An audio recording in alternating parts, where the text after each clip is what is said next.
You start. You start? You start.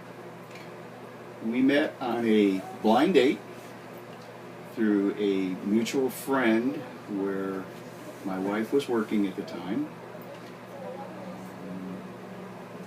It was almost, 17, 18 years ago now, something It'll like that. be 17 years in March. 17 in March. We just had our 15th wedding anniversary yesterday, Valentine's Day.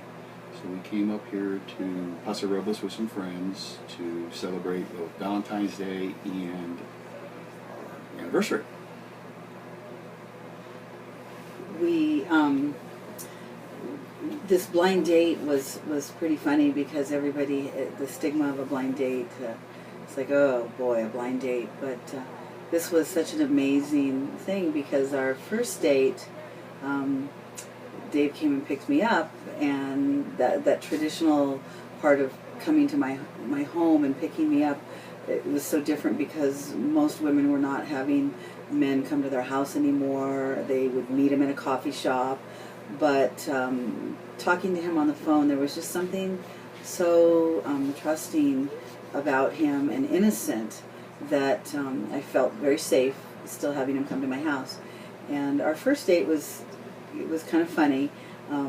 After I talked to him on a phone for about an hour before we went on our first date, I just felt really comfortable. But on our first date, I could tell that he was nervous, is what I kind of chalked it up with, because he was just kind of goofy and saying goofy things, but yet there was something so sweet and so innocent about him that he just seemed like a diamond in the rough. And after our first date, I thought, if he doesn't call me back, that's okay, that it just wasn't meant to be, but if he did, I would give him a second chance. And he did call me back, and I think you only waited a couple of days, where sometimes people would take a week or so to call back, but he called, and I thought, okay, I'm gonna go out, I'm gonna do it again. Well, I had asked some friends, and I kind of told them about the date, and they said, oh, don't go out with him again, he sounds really weird. And I said, no, there's just something really special about him. And so we went out on that second date, and that was just, it kind of sealed the deal. All sorts of funny things happened.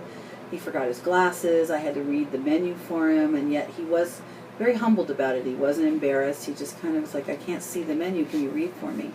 And just very honest. And then he asked me out again, and that was our third date. And after our third date, I just thought, wow, there's really something special about this man. And then we started camping together. We started doing some camping down in our area, and we went out on I guess it was a long weekend camping trip. I found this place, and we just kind of went out there, and there was nobody around.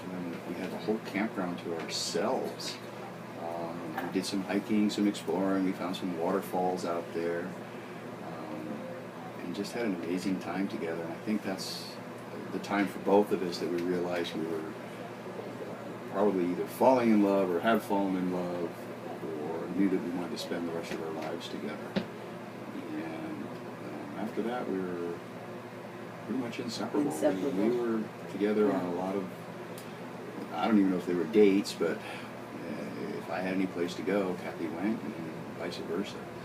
We were living, at that time, I was living in San Diego, working at the hospital down in San Diego, and Dave was living up in Vista, so we were having to do some commuting, and but anytime we had a chance, we were together, whether we were down at my house in San Diego or up in Vista at his house.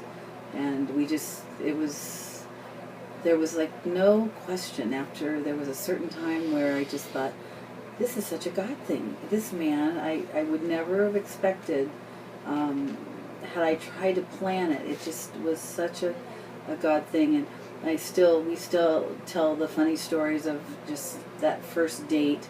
The joke is that I always tend to run a little bit late and push the envelope, and Dave was early to my house that first date, and I wasn't even ready. I'd been in a softball tournament all day, and I came home and I showered and threw my robe on, and I didn't know what to wear because I thought we hadn't even really talked about where we were going to go. And he came to my house early, and I thought, oh my gosh, why is he early? And I showed up answering the door wearing this robe that we call it the Humping Bunny robe, a robe that I got in Paris. And, it's just, I thought, how do I show up at my door wearing a robe? But I was like, I had no clothes on, I threw something on, and I thought, well, once I saw how he was dressed, I knew what to wear. But the funny thing was, prior to him coming to the house, anytime I had dated anybody, I had 2 golden retrievers, and I got all sorts of reactions about my dogs, like, oh, you have dogs, or what kind of dogs are those? Like, who doesn't know what a golden retriever is? And it was the first person that looked back through my house and saw these 2 Goldens looking back at him, and he said, oh, you have 2 golden retrievers, those are great dogs. And it was almost like that just kind of sealed the deal, because he loved animals and he loved dogs, and we just, I don't know, every minute we spent together. Mm-hmm. Yeah. And then we continued dating, and I proposed to her on your 20th high school 20th high school reunion day. I surprised her, of course, with the ring and some flowers and the traditional down on my knee, and asked her to marry me. She said yes. It was truly, up until that point in my life, the happiest day of my life.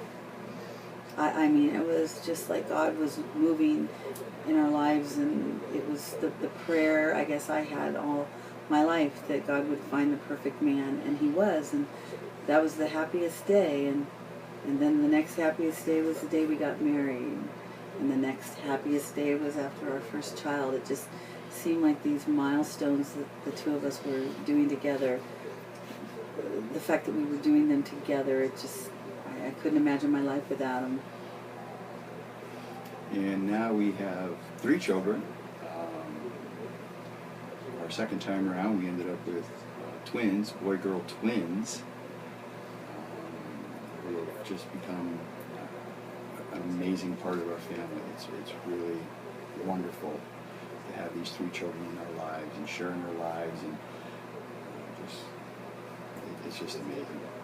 We are blessed. Mm-hmm. It is truly a blessed life, and I think we can't wait to see what's going to happen next, that God continues to bless us with finding each other late in life.